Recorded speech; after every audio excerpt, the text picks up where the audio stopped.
NASA rolled out the core stage of the Space Launch System mega rocket from a New Orleans factory on Wednesday.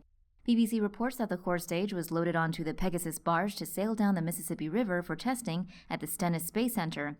According to NASA, the SLS rocket is the backbone of U.S. plans to land on the Moon again by 2024 and to explore Mars. It has a top speed of Mach 23.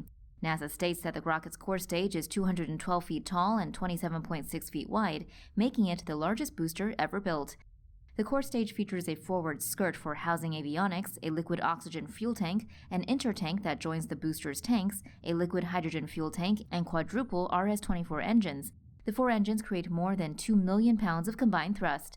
The BBC reports that the SLS will deliver the Orion spacecraft, which is undergoing testing, to Luna for the uncrewed Artemis 1 mission planned for the next year.